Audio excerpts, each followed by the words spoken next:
엄마! 한 여자아이가 갑자기 여성을 향해 달려왔습니다. 그리고 여성의 허리를 꼭 끌어안으며 큰 소리로 외쳤습니다. 엄마! 나 이제 열 다 내렸어요. 아빠랑 약 먹고 하나도 안 아파. 그때 한 남자가 급히 달려왔습니다. 아, 죄송합니다. 정말 죄송합니다. 애가 사람을 착각했나 봐요. 남성은 허둥지둥 아이를 떼어내며 억지 웃음을 지었어요. 여성은 아무 말도 하지 못했고 남편은 그 남자를 똑바로 바라봤습니다. 그날 백화점에선 무슨 일이 벌어진 걸까요? 가장 믿었던 사람의 가장 추악한 진실 이야기. 지금 시작합니다. 그럼 사연 시작하겠습니다.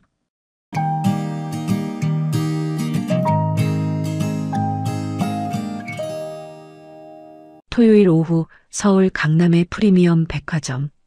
유아용품 매장에는 주말을 맞아 아이를 동반한 가족들로 북적이고 있었습니다. 강태우는 아내 서민아의 손에 무거운 쇼핑백이 들리지 않도록 하나씩 받아들며 천천히 걸었어요.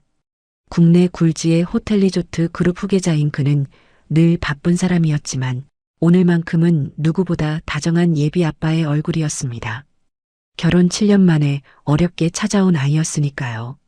여러 번의 시험관 시술 끝에 지쳐있던 두 사람에게 미나의 자연 임신은 거의 기적 같은 일이었습니다. 이틀 전이었어요. 태윤이 회의실에서 임원들과 신규 리조트 프로젝트를 논의하던 중 핸드폰에 미나의 문자가 도착했습니다. 병원 다녀왔어요. 아기 심장 소리 들었어요. 그 짧은 문장을 보는 순간 태윤은 눈앞이 뜨거워지는 걸 느꼈어요. 옆에 앉은 상무가 사장님, 좋은 소식이십니까? 라고 묻자 태윤은 고개만 끄덕였습니다. 회의가 끝나고 나서 주변 임원들이 축하 인사를 건넸지만 태윤의 귓가에는 다른 말들도 들렸어요. 이제 후계자 라인이 확실해졌네요. 드디어 집안이 안정되겠습니다. 그런 말들이 조금 불편하긴 했지만 태윤은 그저 미소로 답했습니다. 오늘은 그 기쁨을 안고 처음으로 함께 나온 쇼핑이었어요. 미나는 파스텔톤 원피스를 입고 있었고 걸음걸이는 조심스러웠습니다. 태윤은 그런 미나를 보며 자꾸만 미소가 났어요. 유명 브랜드 매장 앞을 지나갈 때였습니다. 미나가 갑자기 걸음을 멈추더니 진열된 아기 옷을 물끄러미 바라봤어요. 이거 어때요? 너무 작나? 미나가 조심스럽게 아기 내복 한 벌을 들어보였습니다. 태윤은 미소를 지으며 고개를 끄덕였어요. 당신이 고르면 다 예쁘지. 겉으로 보기엔 누구나 부러워할 완벽한 부부였습니다. 미나는 아나운서 출신답게 단정하고 우아했고 태윤은 냉철한 후계자라는 이미지와 달리 가족 앞에서는 한없이 부드러웠어요. 그런데 이상한 일이 있었습니다. 미나가 아기 옷을 고르면서도 자꾸 뒤를 돌아보는 거예요. 처음엔 한두 번이었지만 점점 횟수가 잦아졌습니다. 왜 그래? 태윤이 물었습니다. 아니에요, 아무것도. 그냥 사람이 많아서요. 미나는 그렇게 대답했지만 표정이 편해 보이지 않았어요. 이마에 살짝 땀방울까지 맺혀 있었습니다. 태윤은 피곤한가 보네. 조금만 더 보고 나가자라고 말하며 미나의 팔을 살짝 잡아줬어요. 그 평온은 불과 몇 초 만에 산산이 부서졌습니다. 키즈 라운지 앞을 지나던 순간이었어요. 9살쯤 되어 보이는 여자아이가 갑자기 미나를 향해 달려왔습니다. 그리고 아무 망설임도 없이 미나의 허리를 꼭 끌어안으며 큰 소리로 외쳤습니다. 엄마. 순간 공기가 멎는 것 같았어요. 미나의 얼굴이 순식간에 하얗게 질렸고 태윤의 손에 들린 쇼핑백이 바닥에 떨어졌습니다. 둔탁한 소리와 함께 안에 있던 아기 옷상자들이 굴러갔어요. 주변 사람들의 시선이 일제히 이쪽으로 쏠렸습니다. 아이는 너무도 자연스럽고 익숙한 몸짓으로 미나에게 매달렸어요. 단순히 닮은 사람을 본 아이의 반응이라고 하기엔 너무 절실했고 너무 익숙했습니다. 엄마, 나 열 다 내렸어요. 아이가 미나를 올려다보며 말했습니다. 그 눈빛에는 진짜 그리움이 담겨 있었어요. 아이의 손은 미나의 옷깃을 꽉 움켜쥐고 있었고 작은 어깨는 미나의 배에 닿을 듯 말듯 가까이 붙어 있었습니다. 미나는 입술이 파르르 떨렸지만 아무 말도 하지 못했어요. 두 손은 허공에 떠 있었고 눈동자는 좌우로 흔들렸습니다.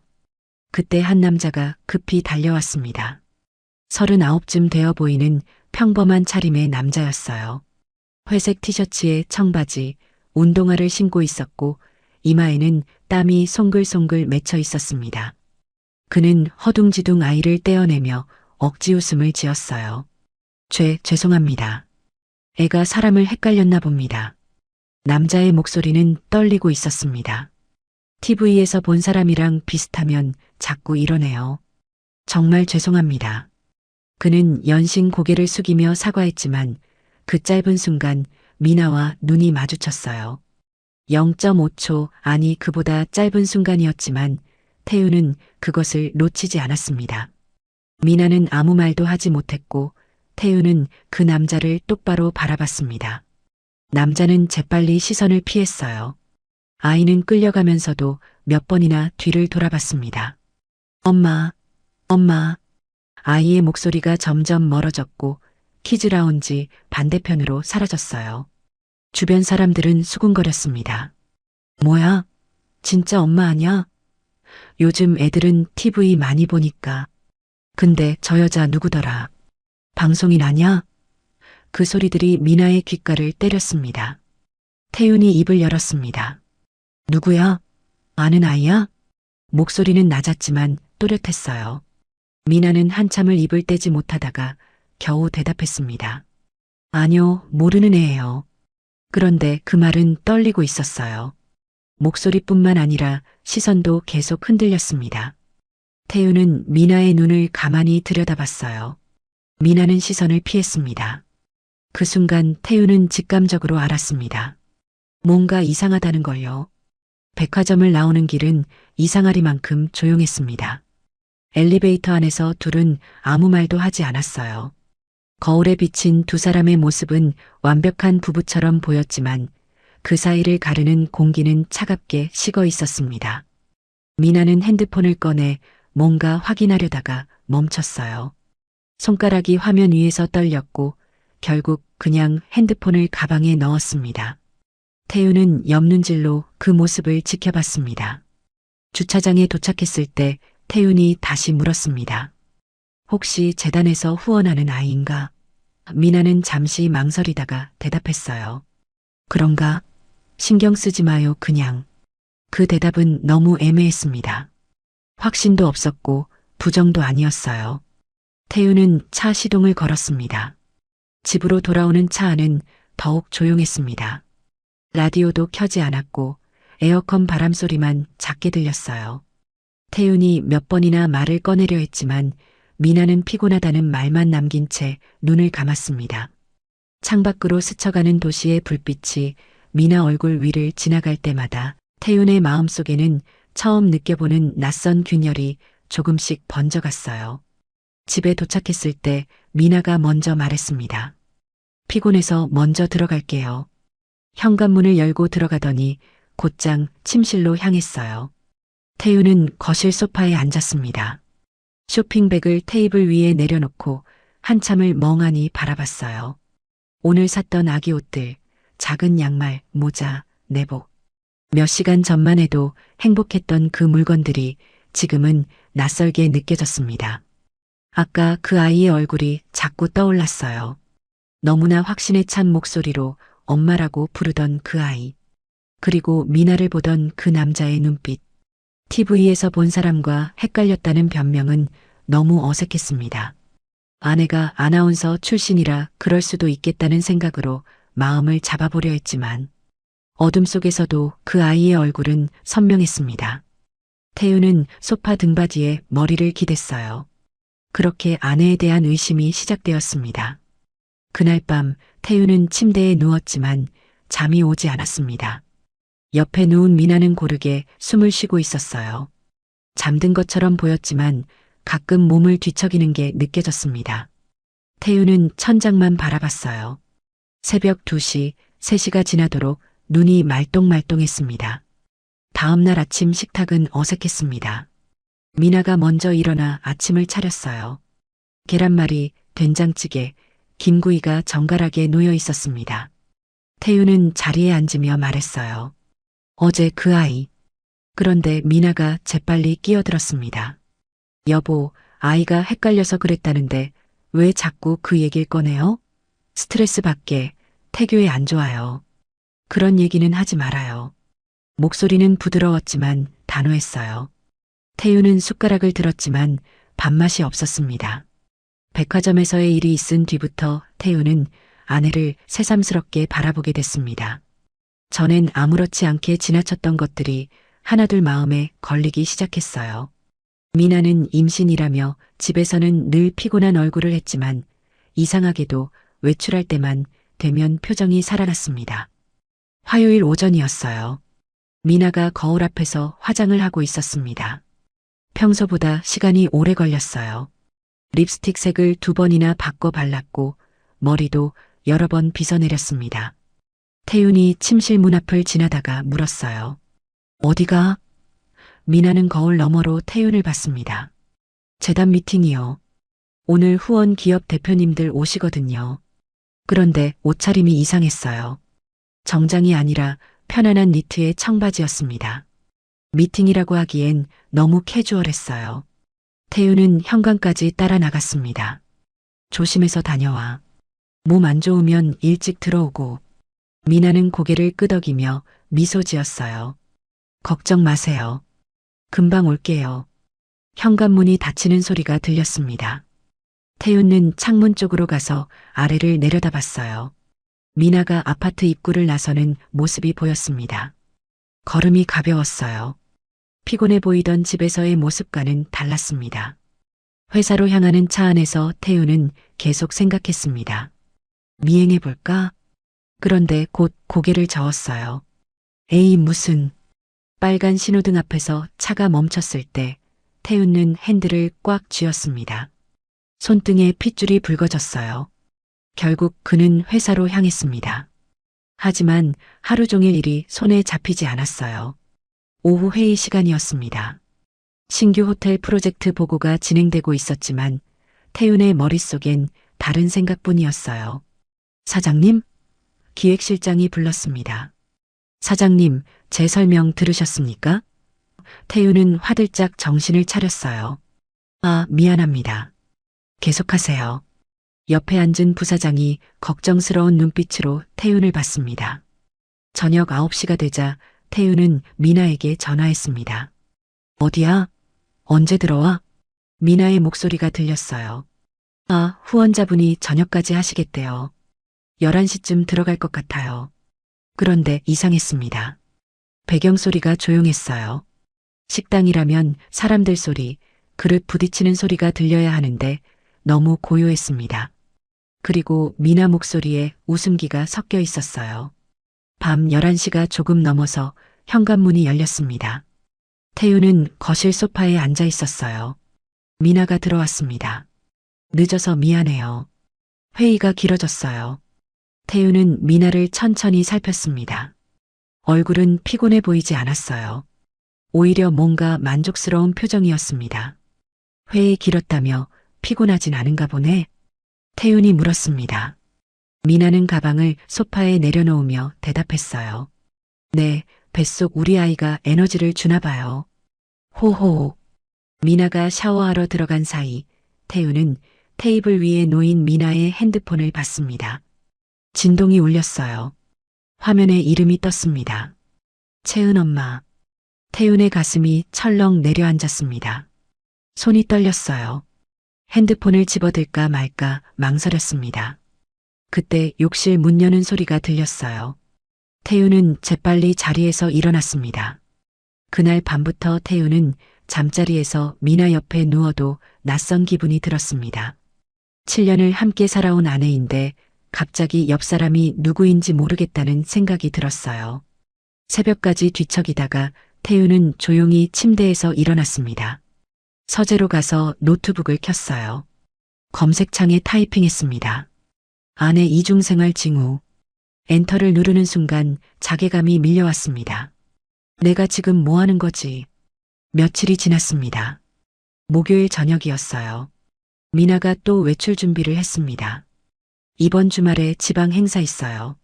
토요일 아침 일찍 나가야 할 것 같아요. 태우는 숟가락을 내려놓았습니다. 임신 중인데 괜찮아? 무리하지 마. 미나는 배를 쓸어내리며 말했어요. 중요한 일이라 빠질 수가 없어요. 목소리가 단호했습니다. 금요일 오후 태우는 임원회의 중이었습니다. 재무이사가 분기 실적을 보고하고 있었어요. 숫자들이 스크린에 떴지만 태윤의 눈에는 하나도 들어오지 않았습니다. 토요일, 미나가 어디로 가는 거지? 생각이 꼬리를 물었어요. 사장님? 재무이사가 불렀습니다. 질문 있으십니까? 태윤은 고개를 저었어요.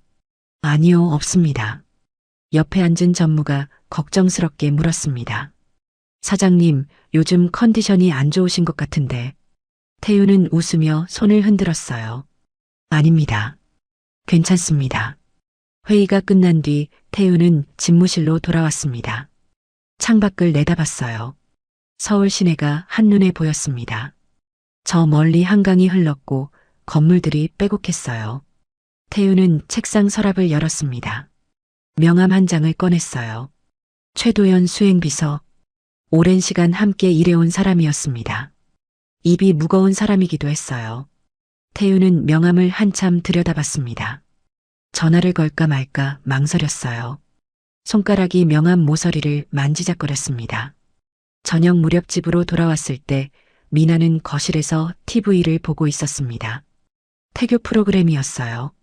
클래식 음악이 흘러나오고 있었습니다. 일찍 왔네요. 미나가 웃으며 말했습니다. 태윤은 가방을 소파에 내려놓고 미나 옆에 앉았어요. 내일 몇 시에 출발해? 미나는 리모컨으로 볼륨을 줄였습니다. 아침 8시쯤요. 행사가 오전에 시작해서요. 어디서 하는데? 태윤의 질문에 미나는 잠깐 멈칫했어요. 충주요. 문화재단 지역 지부에서 행사하거든요. 그날 밤 태윤은 서재에 홀로 앉아 있었습니다. 책상 위에 위스키 잔이 놓여 있었어요. 한 모금 마셨습니다. 목구멍이 뜨거웠어요. 핸드폰을 꺼내 최도연의 번호를 오래 쳐다봤습니다. 화면의 불빛이 어두운 서재를 희미하게 밝혔어요. 손가락이 통화 버튼 위에서 맴돌았습니다. 확인해야 해. 이대로는 못 살아. 태윤은 입술을 깨물었어요. 그러나 결국 전화를 걸지 않았습니다. 핸드폰을 책상 위에 내려놓고 다시 잔을 들었어요. 창밖으로 서울의 야경이 펼쳐져 있었습니다. 불빛들이 반짝였지만 태윤의 눈에는 그 어떤 것도 아름답게 보이지 않았습니다. 서재의 시계가 새벽 1시를 가리키고 있었습니다. 태윤은 여전히 책상 앞에 앉아 있었어요. 노트북 화면에는 회사 보고서가 떠 있었지만 한 줄도 읽히지 않았습니다. 글자들이 눈앞에서 흐려졌어요. 태윤은 안경을 벗고 미간을 주물렀습니다. 위스키 잔은 이미 비어 있었어요. 목이 말랐습니다. 태윤은 자리에서 일어나 조용히 서재 문을 열었어요. 복도는 어두웠습니다. 침실 쪽에서 희미한 불빛만 새어나오고 있었어요. 미나는 이미 잠든 듯 했습니다. 태윤은 슬리퍼를 질질 끌지 않으려 조심하며 부엌 쪽으로 걸었어요. 그때였습니다. 복도 모퉁이를 돌아서려는 순간 작은 목소리가 들렸어요. 태윤의 발걸음이 멈췄습니다. 거실 쪽에서 들려오는 소리였어요. 미나의 목소리였습니다. 아주 낮고 조심스러웠어요. 마치 누군가를 깨우지 않기 위해 숨을 죽이고 속삭이는 것처럼요. 태윤은 벽 쪽으로 몸을 기댔습니다. 심장이 빠르게 뛰기 시작했어요. 약은 먹였어? 미나의 목소리가 다시 들렸습니다. 잠시 침묵이 흘렀어요. 전화 통화를 하고 있는 것 같았습니다. 열은 좀 내렸어? 또 침묵. 태윤은 숨소리를 최대한 죽였어요. 손바닥에 땀이 배어나기 시작했습니다. 기침은 괜찮아졌어? 미나가 다시 물었습니다. 목소리가 점점 부드러워지고 있었어요. 태윤이 집에서 한 번도 들어본 적 없는 톤이었습니다. 그건 누군가를 걱정하는 사람의 목소리였어요. 아니, 더 정확히 말하면 아이를 걱정하는 엄마의 목소리였습니다. 이제 아픈 데는 괜찮지? 미나의 말이 이어졌어요. 잠깐의 침묵 후 미나가 작게 한숨을 쉬었습니다. 울지 마. 엄마 내일 꼭 갈게. 그 말을 듣는 순간 태윤의 온몸이 얼어붙었습니다. 손끝이 차갑게 식어갔어요. 등줄기로 식은땀이 흘러내렸습니다. 미나는 계속 말했어요. 채은아, 괜찮아. 금방 나을 거야. 엄마가 내일 가면 맛있는 것도 사줄게. 채은? 태윤은 벽에 등을 바짝 붙였어요. 다리에 힘이 빠지는 것 같았습니다. 준호는 잘 자고 있어? 미나가 물었습니다. 준호? 또 다른 이름이었어요. 태윤의 머릿속이 하얗게 비어갔습니다. 응, 그래. 동생한테 고맙다고 전해줘. 미나의 목소리에 안도가 섞여 있었어요. 태윤은 주먹을 꽉 쥐었습니다. 통화가 끝나는 소리가 들렸습니다. 미나가 한숨을 길게 내쉬었어요. 태윤은 재빨리 몸을 돌려 서재 쪽으로 향했습니다. 슬리퍼 소리가 날까봐 발을 살짝 들어걸었어요. 서재 문 앞에 거의 다 왔을 때 뒤에서 미나가 복도를 지나가는 발소리가 들렸습니다. 태윤은 서재 문틈 사이로 미나를 봤습니다. 미나는 핸드폰을 손에 쥔 채 침실로 향하고 있었어요. 얼굴에는 이상할 만큼 평온한 표정이 떠 있었습니다. 누군가를 속인 뒤의 불안이나 죄책감이 아니었어요. 오히려 제자리로 돌아온 사람 같은 안도감이었습니다. 미나가 침실 문을 닫는 소리가 났어요. 태윤은 서재로 들어가 문을 조용히 닫았습니다. 그리고 그대로 바닥에 주저앉았어요. 양손으로 얼굴을 감쌌습니다. 숨이 거칠게 나왔어요. 가슴이 답답했습니다. 손이 떨렸어요. 아까 들었던 미나의 목소리가 귓가에 맴돌았습니다. 엄마 내일 꼭 갈게. 채은아, 괜찮아. 준호는 잘 자고 있어? 태윤은 책상을 짚고 간신히 일어났습니다. 의자에 앉았어요. 노트북 화면은 꺼져 있었고 검은 화면에 자신의 얼굴이 희미하게 비쳤습니다. 창백한 얼굴, 굳어진 입술, 흔들리는 눈동자. 태윤은 자신의 모습을 한참 들여다봤어요. 시계를 봤습니다. 새벽 1시 40분이었어요. 태윤은 서랍에서 핸드폰을 꺼냈습니다. 최도연의 번호가 저장되어 있었어요. 엄지손가락이 화면 위에서 맴돌았습니다. 새벽이라 전화하긴 그렇고 문자를 보낼까 생각했어요. 하지만 뭐라고 써야 할지 막막했습니다. 아내를 조사해달라고? 손가락이 핸드폰 위에서 떨렸어요. 결국 태윤은 핸드폰을 다시 내려놓았습니다. 창밖을 봤어요. 밤하늘에 별은 보이지 않았습니다. 서울의 불빛들이 너무 밝아서요. 아파트 건너편 건물에도 불이 켜진 창문들이 몇 개 보였어요. 저 집들에서도 누군가는 잠 못 이루고 있을까요? 태윤은 다시 미나의 말을 떠올렸습니다. 아이를 걱정하는 엄마의 목소리. 그건 결코 우연히 흉내낼 수 있는 말투가 아니었어요. 오랜 시간 함께한 사람만이 가질 수 있는 익숙함이었습니다. 약을 챙기고 열을 확인하고 기침 소리를 듣고 울지 말라고 달래는 목소리. 그건 생활이었어요. 일상이었습니다. 채은과 준호. 태윤은 그 이름들을 속으로 되뇌었습니다. 두 아이. 미나에게는 두 명의 아이가 있는 걸까요? 아니면 미나가 돌보는 누군가의 아이일까요? 재단에서 후원하는 아동일 수도 있었어요. 태윤은 스스로를 달래려 했습니다. 아직 모르잖아. 확실한 게 아니야. 하지만 마음 한구석에서는 이미 진실을 알고 있었습니다. 백화점에서 미나를 향해 달려오던 아이의 얼굴, 그 아이를 급히 데려간 남자의 당황한 표정, 밤늦게 들어올 때마다 지나치게 멀쩡한 미나의 모습, 그리고 오늘 밤 복도에서 들은 그 목소리. 모든 것이 하나로 이어지고 있었어요. 태윤은 책상 서랍을 다시 열었습니다. 최도연의 명함을 꺼냈어요. 형광등 불빛 아래서 명함을 들여다봤습니다. 수행비서 최도연. 핸드폰 번호와 이메일 주소가 적혀 있었어요. 태윤은 명함을 책상 위에 올려놓았습니다. 창밖으로 희미하게 동이 트기 시작했습니다. 새벽 5시쯤 됐나 봐요. 태윤은 한숨도 자지 못했습니다. 눈은 충혈되어 있었고 목은 바짝 말라 있었어요. 물을 마시러 나가려다가 멈췄습니다. 미나와 마주칠 수도 있었어요. 지금 얼굴을 보이고 싶지 않았습니다. 얼마 뒤 침실에서 소리가 났습니다. 미나가 일어난 모양이었어요. 화장실 물 내리는 소리, 세면대 수돗물 소리가 들렸습니다. 발소리가 복도를 지나 부엌으로 향했어요. 냉장고 여는 소리, 물 따르는 소리, 일상적인 아침 소리들이었습니다. 태우는 서재 문을 조금 열었습니다. 미나가 부엌에서 물을 마시고 있는 모습이 보였어요. 배가 불러온 옆모습이었습니다. 미나는 배를 쓸어내리며 창밖을 봤어요. 표정은 평온했습니다. 어젯밤 누군가와 통화하던 그 사람이 맞나 싶을 정도로요. 아침이 되고 해가 완전히 떴습니다. 태우는 양복으로 갈아입었어요. 거울을 봤습니다. 눈 밑에 다크서클이 짙게 내려앉아 있었어요.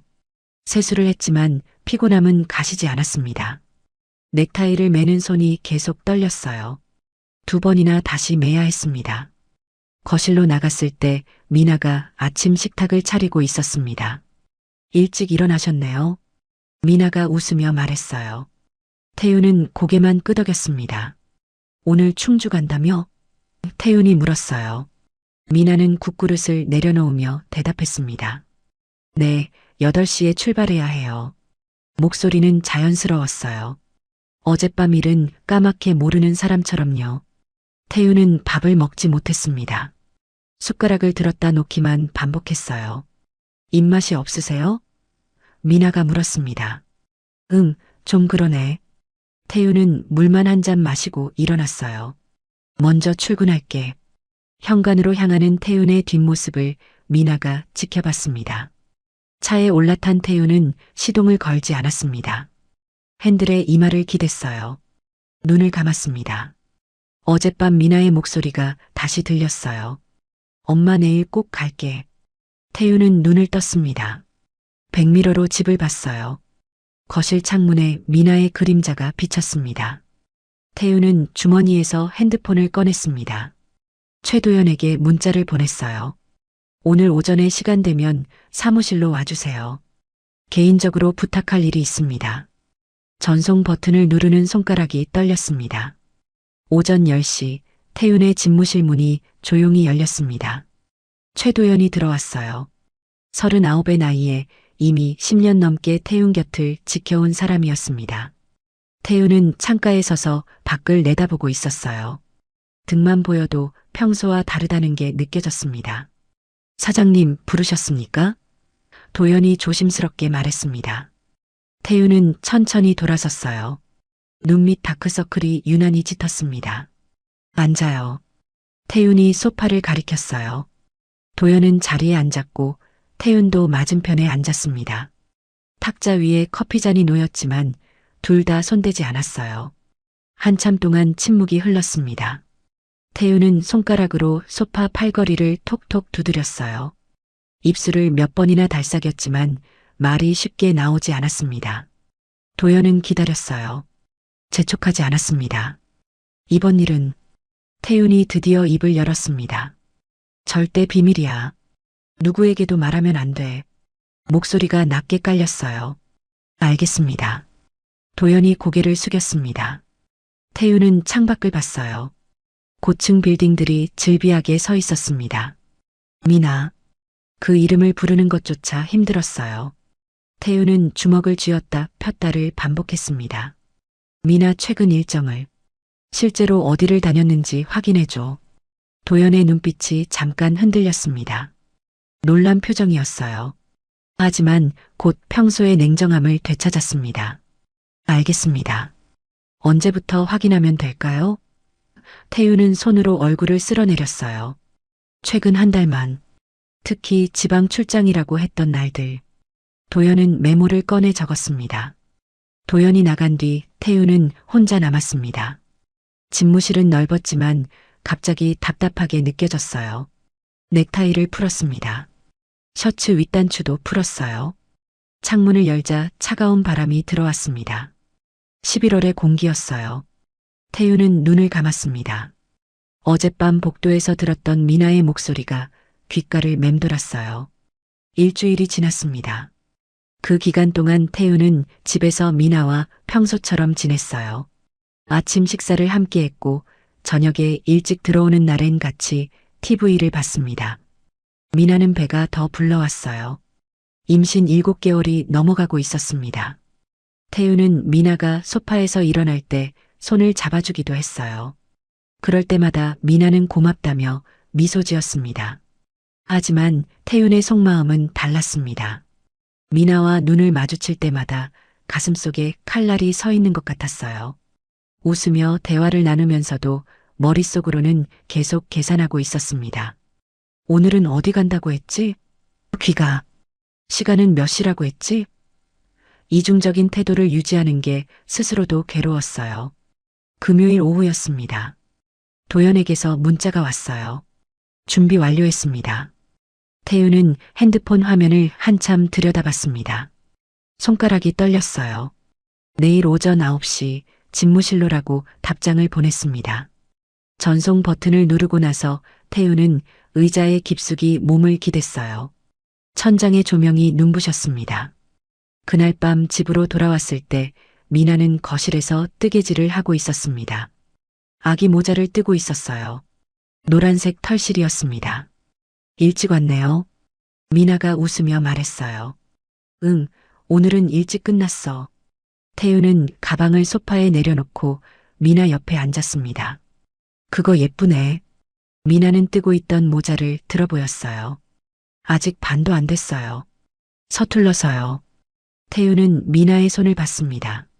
털실을 감고 있는 하얀 손가락들이요. 결혼 반지가 불빛에 반짝였어요. 7년 전 자신이 직접 끼워줬던 반지였습니다. 그때는 진심이었어요. 미나도 진심인 줄 알았습니다. 태윤은 고개를 돌렸어요. 눈앞이 흐려지는 것 같았습니다. 토요일 아침 9시 도연이 집무실에 들어왔습니다. 손에 얇은 파일 하나를 들고 있었어요. 회색 서류 봉투였습니다. 태윤은 책상에 앉아 있었어요. 도연이 다가와 파일을 내밀었습니다. 여기 있습니다. 태윤은 파일을 받는 순간부터 손끝이 차가워지는 걸 느꼈어요. 열어봐도 될까요? 태윤이 물었습니다. 이상한 질문이었어요. 자기가 시킨 조사인데 허락을 구하다니요. 도연은 고개를 끄덕였습니다. 태윤은 파일을 책상 위에 올려놓았어요. 한참을 그냥 내려다봤습니다. 봉투 겉면에는 아무것도 적혀 있지 않았어요. 하지만 그 안에 무엇이 들어있을지는 이미 알 것 같았습니다. 손이 떨렸습니다. 태윤은 심호흡을 했어요. 그리고 천천히 봉투를 열었습니다. 안에서 종이 뭉치가 나왔어요. 첫 페이지는 미나의 최근 한 달 일정표였습니다. 미나가 태윤에게 말했던 일정이 왼쪽에 적혀 있었고 실제 동선이 오른쪽에 적혀 있었어요. 11월 3일 말한 일정 충주재단 지부 행사. 실제 동선 서울 강동구 이동. 15시간 체류. 태윤의 눈이 그 줄에 고정됐습니다. 충주가 아니었어요. 서울을 벗어나지도 않았습니다. 11월 7일 말한 일정 인천 후원자 미팅. 실제 동선 서울 강동구 이동. 12시간 체류. 또 같은 곳이었어요. 다음 페이지를 넘겼습니다. 주소가 적혀 있었어요. 서울시 강동구. 신축 브랜드 아파트였습니다. 그 아래 작은 글씨로 메모가 있었어요. 해당 주소지 방문 횟수 최근 한 달간 17회. 태윤은 페이지를 넘기는 손을 멈췄습니다. 가슴이 답답했어요. 숨을 크게 들이마셨습니다. 도연은 조용히 서 있었어요. 아무 말도 하지 않았습니다. 태윤은 다음 장을 넘겼어요. 카드 결제 내역이 나왔습니다. 꽃집 35,000원, 아동병원 15만원, 키즈카페 42,000원, 학용품 매장 87,000원. 목록이 계속 이어졌어요. 아이옷 가게, 장난감 가게, 분식집, 마트. 모두 그 아파트 근처에 있는 곳들이었습니다. 하나하나가 생활의 흔적이었어요. 누군가의 집, 누군가의 아이들, 누군가의 일상. 이건 태윤의 목소리가 갈라졌습니다. 말을 잇지 못했어요. 도연이 조심스럽게 말을 이었습니다. 차량 호출 기록도 확인했습니다.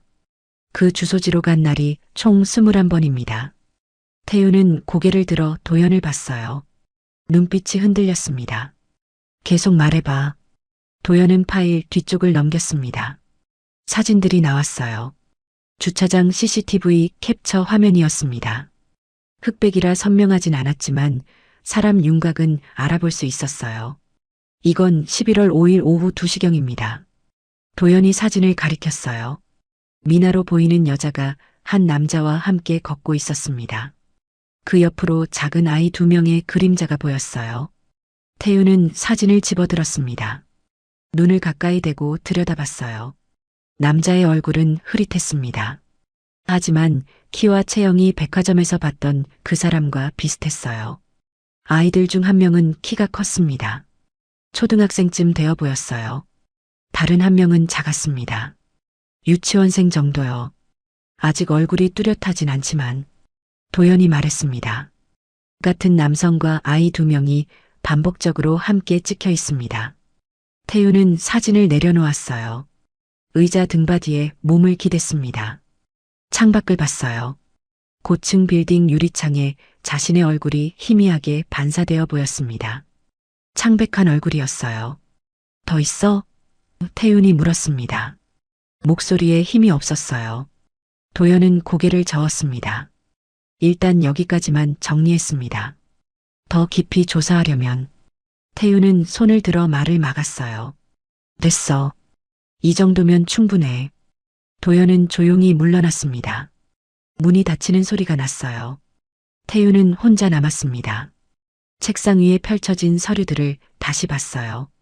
일정표, 주소, 결제 내역, 사진들. 이것들은 단순한 추측이 아니었습니다. 부정할 수 없는 증거였어요. 태윤은 의자에서 일어나 창가로 갔습니다. 아래를 내려다봤어요. 토요일 오전이라 거리에 사람들이 많았습니다. 가족 단위로 걷는 사람들도 보였어요. 아이 손을 잡고 가는 부부들. 태윤은 그 모습을 멍하니 바라봤습니다. 사랑이라 믿었던 결혼 생활, 어렵게 찾아온 아이, 조심스럽게 꾸려가던 미래. 그 모든 것이 이 몇 장의 종이 앞에서 허무하게 흔들리고 있었습니다. 핸드폰이 울렸습니다. 미나였어요. 저녁 뭐 드시고 싶으세요? 제가 준비할게요. 문자 내용은 다정했습니다. 태윤은 핸드폰 화면을 한참 들여다봤어요. 답장을 써야 했습니다. 하지만 손가락이 움직이지 않았어요. 한참 뒤에야 겨우 답장을 보냈습니다. 아무거나 괜찮아요. 태윤은 다시 책상으로 돌아왔습니다. 서류들을 천천히 파일에 넣었어요.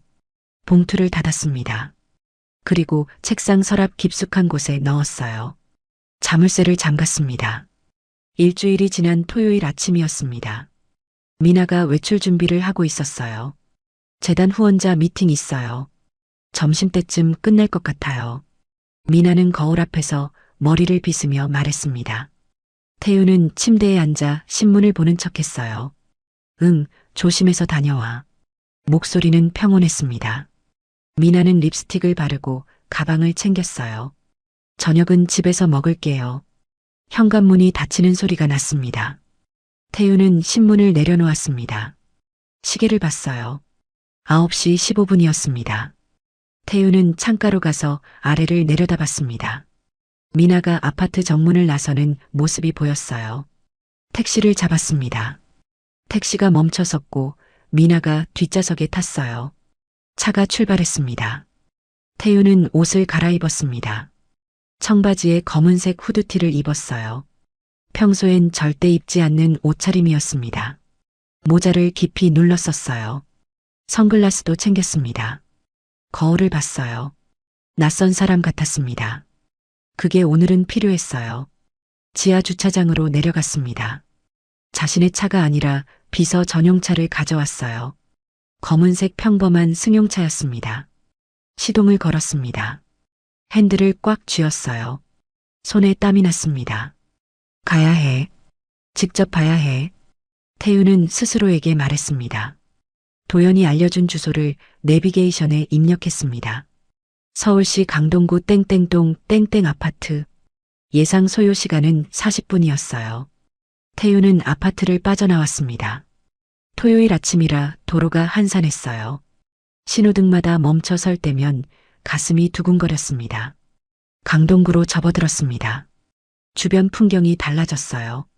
신축 아파트 단지들이 즐비했습니다. 목적지가 가까워지고 있었습니다.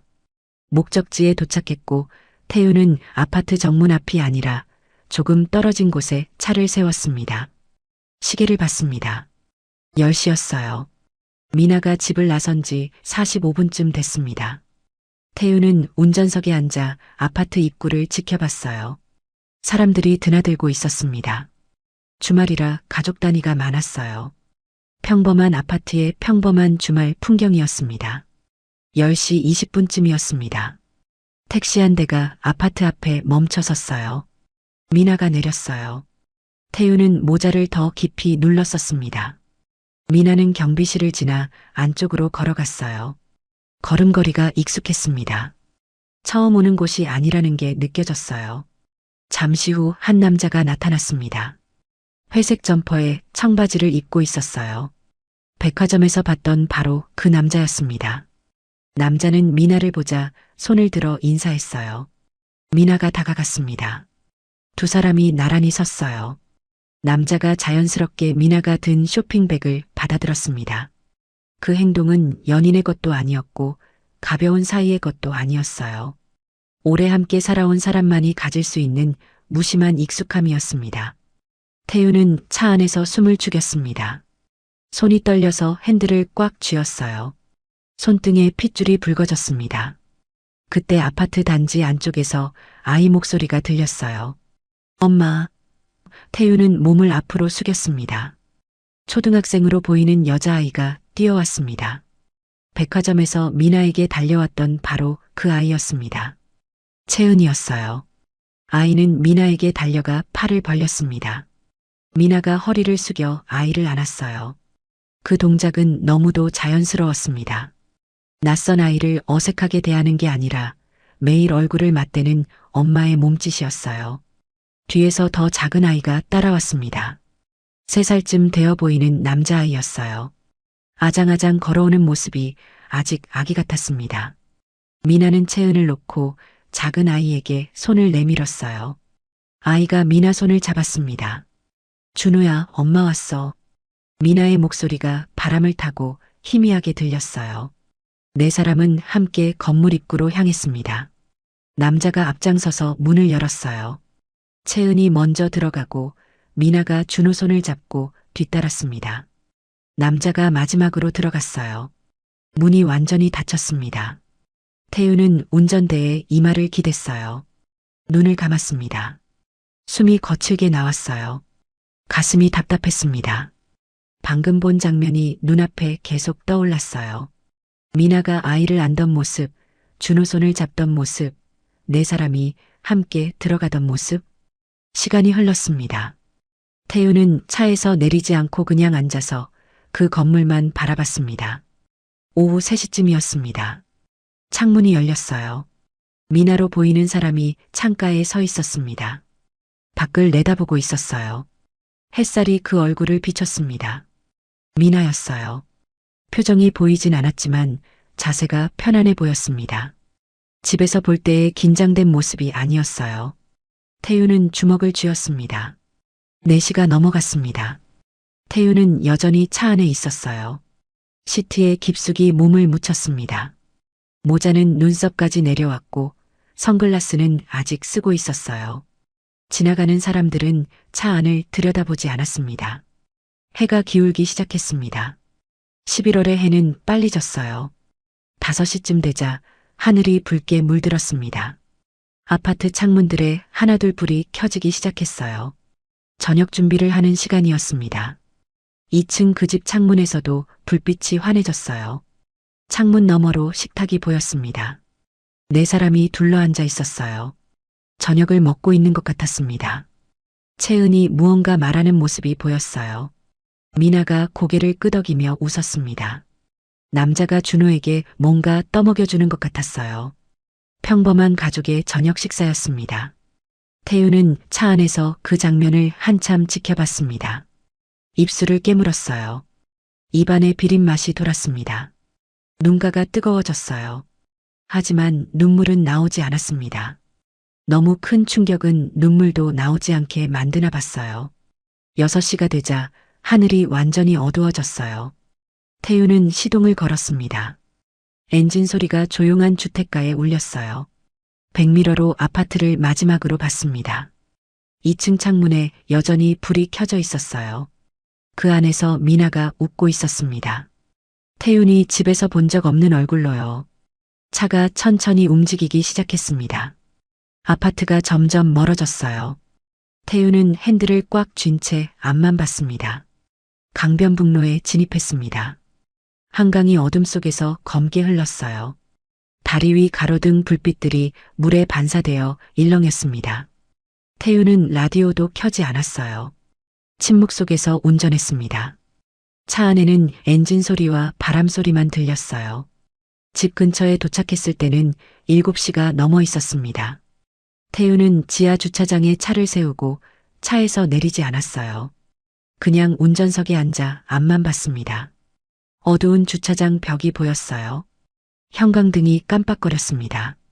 그때 핸드폰이 울렸습니다. 미나였어요. 저녁 드셨어요? 저 지금 집으로 가는 중이에요. 태윤은 핸드폰 화면을 멍하니 바라봤어요. 답장을 해야 했습니다. 손가락이 떨렸어요. 응, 먹었어. 천천히 와. 라고 보냈습니다. 전송 버튼을 누르는 손가락에 힘이 들어갔어요. 태윤은 차에서 내렸습니다. 엘리베이터 거울에 비친 자신의 얼굴을 봤습니다. 모자를 벗고 선글라스도 벗었습니다. 머리가 헝클어져 있었고 눈은 충혈되어 있었습니다. 바짝 마른 입술이 왠지 낯설게 느껴졌습니다. 집안은 조용했습니다. 불을 켜자 거실이 환해졌습니다. 소파에 앉았어요. 벽시계 소리가 들렸습니다. 태윤은 그 소리를 한참 들었습니다. 아무 생각도 하고 싶지 않았어요. 하지만 머릿속에는 계속 그 장면들이 떠올랐습니다. 미나가 아이를 안던 모습, 네 사람이 식탁에 둘러앉던 모습, 창문 너머로 보이던 웃음, 현관문이 열리는 소리가 났습니다. 다녀왔어요. 미나의 목소리가 현관에서 들렸습니다.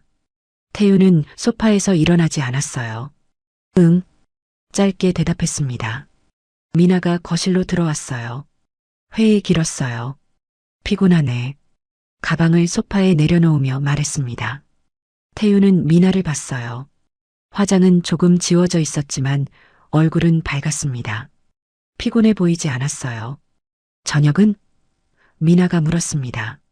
먹었어. 태윤의 목소리는 덤덤했어요. 미나는 부엌으로 가서 물을 마셨습니다. 저도 회의 때 샌드위치 먹었어요. 배불러요.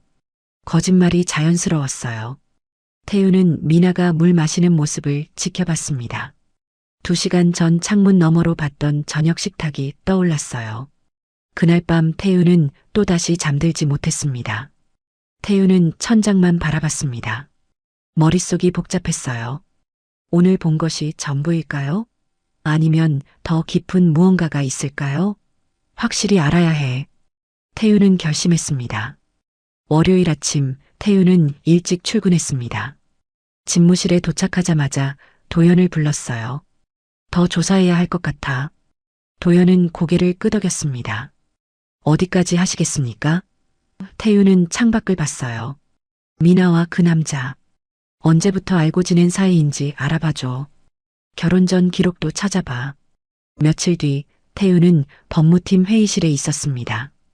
도연뿐만 아니라 그룹 법무팀장과 오세린 변호사도 함께였어요. 오세린은 태윤 집안을 오래 맡아온 베테랑 변호사였습니다. 회의실 문이 닫혔어요. 오늘 이 자리에서 나눈 이야기는 절대 밖으로 나가선 안 됩니다. 태윤의 목소리가 낮게 깔렸습니다. 테이블 위에 두꺼운 파일이 놓였습니다. 오세린이 파일을 펼쳤어요. 먼저 과거 기록부터 말씀드리겠습니다. 첫 장에는 주소 이력이 적혀 있었어요. 서민아 씨와 윤도혁 씨는 사장님과 결혼하시기 전부터 이미 같은 주소지에 거주한 기록이 있습니다. 태윤의 손가락이 테이블을 톡톡 두드렸어요. 정확히는 결혼 2년 전부터입니다. 약 3년간 함께 살았던 것으로 보입니다. 오세린이 서류를 넘기며 설명했습니다. 주변 이웃들 증언도 확보했는데요. 당시 두 사람을 부부로 알고 있었다고 합니다. 태윤은 주먹을 쥐었어요. 손등에 핏줄이 붉어졌습니다. 채은이라는 아이는 오세린이 다음 장을 펼쳤습니다. 두 사람이 함께 살던 시기에 출생했습니다. 출생신고는 윤도혁 씨 단독으로 되어 있고요. 태윤은 눈을 감았어요. 숨을 깊이 들이마셨습니다. 그럼 미나는 그 상태로 나한테 접근한 거야? 말끝이 떨렸어요. 도연이 조심스럽게 말했습니다. 사장님과 결혼하신 뒤에도 관계를 유지한 것으로 보입니다. 주말마다 그 아파트를 방문했고 카드 결제 내역도 계속 이어집니다. 태윤은 책상을 짚고 일어섰어요. 창가로 갔습니다. 서울 시내가 한눈에 보였지만 아무것도 보이지 않았어요. 준호라는 아이는요? 태윤이 물었습니다. 등을 보이고 서 있었어요. 회장님과 결혼하신 지 3년째 되는 해에 태어났습니다. 오세린의 대답에 태윤의 어깨가 굳었어요. 그때도 나랑 살면서 목소리가 갈라졌습니다. 네, 그렇습니다. 태윤의 머릿속에 문득 기억이 떠올랐습니다. 4년 전쯤이었어요. 미나가 조심스럽게 말을 꺼냈던 때가 있었습니다. 태윤 씨, 나 해외 연수 좀 다녀와도 될까요? 방송 관련 프로그램인데 2년 정도 걸린다고 해요. 태윤은 그때 아내의 커리어를 위해 흔쾌히 허락했었어요. 그때 그게 준호를 임신했던 시기였나? 태윤은 눈을 감았습니다. 연수를 핑계로 거리를 두려 했던 게 아니었을까요? 출산과 산후조리를 숨기려고요. 태윤의 손이 창틀을 꽉 쥐었어요. 손가락 마디가 하얗게 변했습니다.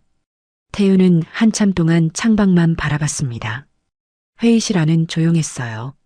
법무팀장이 물 한 잔을 따라 태윤 앞에 내려놓았습니다. 태윤은 돌아서서 자리에 앉았어요. 물을 한 모금 마셨습니다. 손이 떨려서 잔을 내려놓을 때 소리가 났어요. 재단 관련 자금은 어떻게 됐어? 태윤이 물었습니다. 법무팀장이 노트북을 열었어요. 사장님 명의 카드로 아동 관련 물품을 구매한 내역이 다수 있습니다. 영수증 처리는 재단 후원으로 되어 있고요. 화면에 엑셀표가 떴습니다. 총액이? 법무팀장이 말을 멈췄어요. 얼마야? 태윤의 목소리가 차가웠습니다. 지난 3년간 약 8천만 원입니다. 태윤은 웃음이 나올 뻔했어요. 쓴웃음이었습니다. 그 돈으로 다른 남자아이들 키운 거네. 회의실이 다시 조용해졌어요. 오세린이 조심스럽게 말했습니다. 사장님, 이건 단순 외도가 아닙니다. 처음부터 계획된 혼인으로 봐야 합니다. 태윤은 오세린을 봤어요. 무슨 뜻이죠? 서민아 씨가 사장님께 접근한 과정을 조사했습니다. 파일에서 새로운 서류가 나왔습니다. 7년 전 재단 행사에서 처음 만나셨다고 하셨죠? 태윤은 고개를 끄덕였어요. 그 행사는 우연이 아니었습니다. 서민아 씨 측에서 공통 지인을 통해 사장님 일정을 미리 파악했던 정황이 있습니다.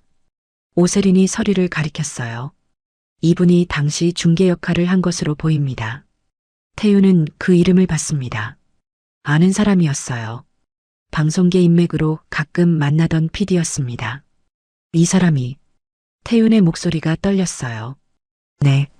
서민아 씨에게 사장님에 대한 정보를 제공했고 재단 행사에 동행하도록 주선했습니다. 도연이 덧붙였습니다. 그 뒤로도 몇 차례 더 우연한 만남이 이어집니다. 모두 사전에 계획된 것으로 보입니다. 태윤은 주먹을 쥐었어요. 7년 전 미나를 처음 봤던 그날이 떠올랐어요.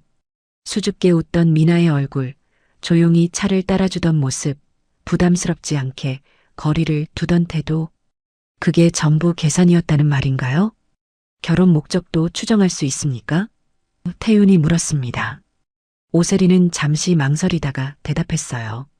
몇 년간 부인으로서 자리를 유지한 뒤 적절한 시점에 이혼을 요구할 계획이었던 것으로 보입니다. 현재 임신까지 성공했으니 재산 분할과 위자료, 양육권까지 노렸을 가능성이 큽니다. 태우는 의자 등받이에 머리를 기댔어요. 천장의 조명이 눈부셨습니다. 얼마나 받아갈 수 있죠? 혼인기간, 임신 사실, 현재 상황을 고려하면 오세린이 계산기를 두드렸습니다. 최소 50억에서 최대 100억까지도 가능합니다. 태우는 눈을 감았어요. 웃음이 났습니다. 소리 없는 웃음이었어요. 어깨가 떨렸습니다. 그래서 임신을 한 거군요. 마지막 카드로. 아무도 대답하지 않았어요. 태우는 눈을 떴습니다. 눈가가 붉어져 있었어요. 그런데 태윤이 말을 멈췄습니다. 회의실 안 모두가 태윤을 봤어요. 태윤은 책상 위 파일을 내려다봤습니다. 지금 미나가 임신한 아이는 목소리가 떨렸어요. 내 아이가 맞을까요? 오세린과 도연이 눈을 마주쳤습니다. 법무팀장이 침을 삼켰어요. 그 부분은 오세린이 조심스럽게 말했습니다. 확인이 필요합니다. 태윤은 두 손으로 얼굴을 감쌌어요. 숨소리가 거칠어졌습니다. 임신 시기를 역추산했습니다. 도연이 달력을 펼쳤어요. 그 시기에도 서민아 씨는 강동구 아파트를 방문했습니다. 총 4차례 기록이 있습니다. 태윤의 손이 떨렸어요. 책상을 짚었습니다. 그럼 이 아이마저 말을 잇지 못했어요. 회의실이 조용했습니다. 에어컨 돌아가는 소리만 들렸어요. 태윤은 한참 동안 고개를 숙이고 있었습니다. 어깨가 미세하게 떨렸어요. 사장님, 도연이 조심스럽게 불렀습니다. 태윤은 손을 들어 말을 막았어요. 출산 후에 태윤이 천천히 말했습니다. 아이가 태어나자마자 친자 확인을 합니다. 목소리가 차갑게 가라앉았어요. 비밀리에 진행해 주세요. 미나는 절대 모르게. 오세린이 고개를 끄덕였습니다. 알겠습니다. 태윤은 자리에서 일어났습니다. 그 전까진 창밖을 봤어요. 아무것도 모르는 척 지낼 거예요. 도연이 물었어요. 힘드시지 않겠습니까? 태윤은 고개를 저었어요. 뱃속 아이를 위해서라도 그래야 합니다. 내 아이든 아니든 아직은. 회의가 끝났습니다. 모두 나갔고 태윤만 남았어요. 회의실 탁자 위에는 두꺼운 파일들이 쌓여 있었습니다. 태윤은 그것들을 한참 내려다봤어요. 7년간의 결혼 생활이 몇 장의 종이로 정리되어 있었습니다. 주소 기록, 카드 내역, 사진들, 증언들. 태윤은 파일을 천천히 닫았습니다. 손이 떨렸어요. 가슴속이 텅 빈 것 같았습니다. 사랑이라 믿었던 것, 가족이라 꿈꿨던 것, 미래라 그렸던 것들이 모두 거짓이었어요. 태윤은 의자에 앉았습니다. 두 손으로 얼굴을 감쌌어요. 눈가가 뜨거워졌습니다. 문자가 왔습니다. 미나였어요. 오늘 저녁 일찍 들어오세요. 미역국 끓일게요. 태윤은 핸드폰 화면을 한참 들여다봤어요. 미역국. 임산부가 남편을 위해 끓이는 음식. 다정한 아내의 모습. 그것마저 연기일까요? 태윤은 답장을 보냈습니다. 알았어. 일찍 갈게. 전송 버튼을 누르는 손가락에 힘이 들어갔어요. 창밖으로 해가 지고 있었습니다. 빌딩 사이로 붉은 석양이 내려앉았어요. 아름다운 풍경이었지만 태윤의 눈에는 아무것도 들어오지 않았습니다. 그는 그저 창가에 서서 멍하니 밖을 바라볼 뿐이었어요. 한 달이 흘렀습니다. 태윤은 집에서 평소와 똑같이 지냈어요. 아침마다 미나가 차려준 식사를 했고 저녁엔 함께 TV를 봤습니다. 미나의 배는 점점 불러왔어요. 임신 8개월을 넘어서고 있었습니다. 태윤은 미나가 계단을 오를 때 손을 잡아주기도 했어요. 소파에서 일어날 때면 허리를 받쳐주기도 했습니다. 하지만 그럴 때마다 가슴속 어딘가가 얼어붙는 것 같았어요. 12월 중순 출산 예정일이 다가왔습니다. 어느 날 새벽이었어요. 미나가 태윤을 흔들어 깨웠습니다. 태윤 씨, 배가 아파요. 목소리가 떨리고 있었어요. 태윤은 벌떡 일어났습니다. 진통? 미나는 고개를 끄덕이며 배를 움켜쥐었어요. 응, 병원 가야 할 것 같아요. 아이고 배야. 태우는 재빨리 옷을 갈아입었습니다.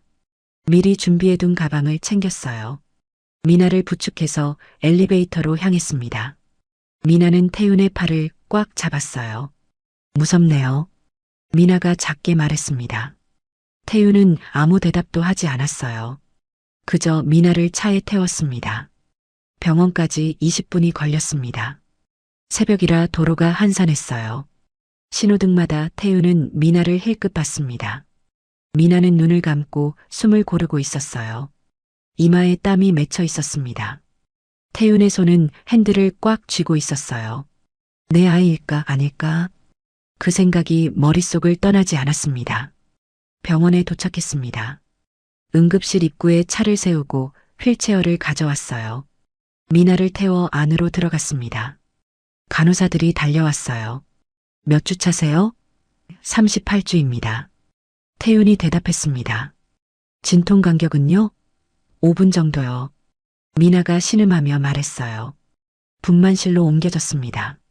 의사가 검진을 했어요. 자궁경부가 많이 열렸네요. 곧 수술 들어가야겠습니다. 태윤은 복도에 서 있었어요. 분만실 문이 닫혔습니다. 빨간 불이 켜졌어요. 수술 중이라는 표시판이 붙었습니다. 태윤은 복도 의자에 앉았습니다. 시계를 봤어요. 새벽 4시 30분이었습니다. 복도는 조용했어요. 형광등 소리만 희미하게 들렸습니다. 태윤은 두 손을 깍지 끼고 기도하듯 모았어요. 하지만 기도가 나오지 않았습니다. 그저 제발 이라는 말만 속으로 되뇌었어요. 1시간이 지나고 2시간이 지났어요. 태윤은 복도를 오가며 걸었습니다. 분만실 문을 몇 번이나 바라봤어요. 안에서는 아무 소리도 들리지 않았습니다. 태윤은 창밖을 봤어요. 동이 트고 있었습니다. 하늘이 점점 밝아졌어요. 오전 7시쯤이었습니다. 분만실 문이 열렸어요. 의사가 나왔습니다.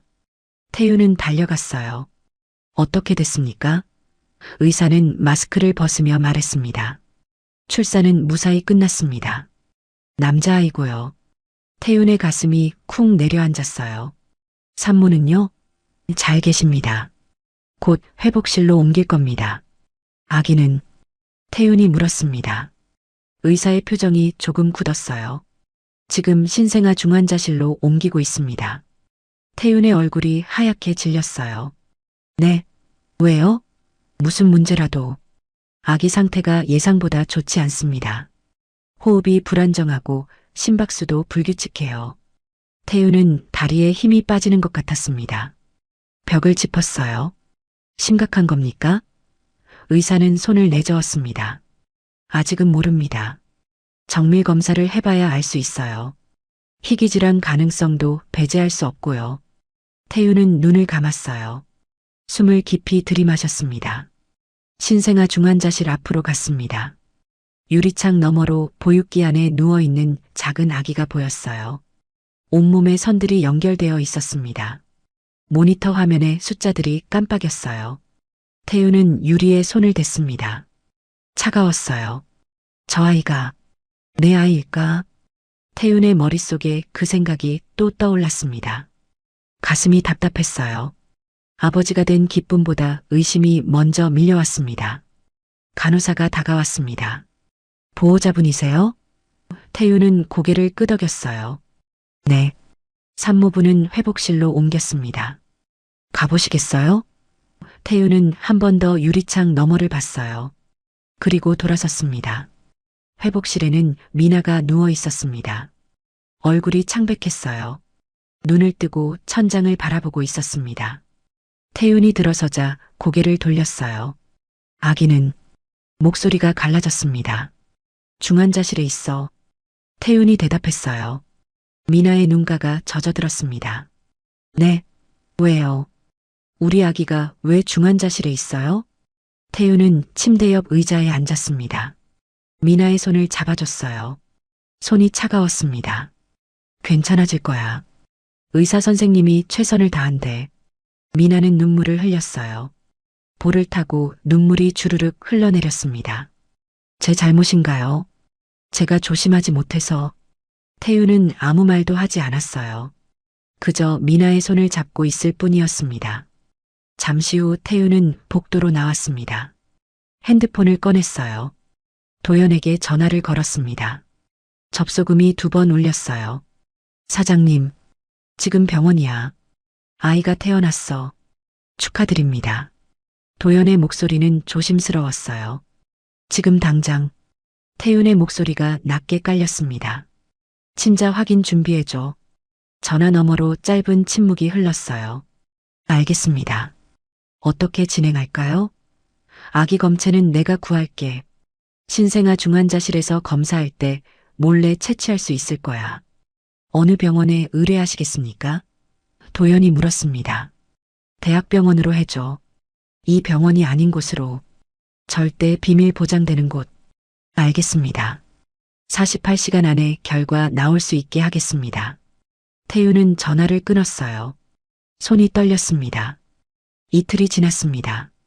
아기는 여전히 중환자실에 있었어요. 상태는 조금씩 나아지고 있었지만 아직 안심할 수 없다고 했습니다. 태유는 병원과 회사를 오가며 지냈어요. 셋째 날 오후였습니다. 도연에게서 문자가 왔어요. 준비됐습니다. 태유는 화장실로 갔습니다. 문을 잠그고 도연에게 전화했어요.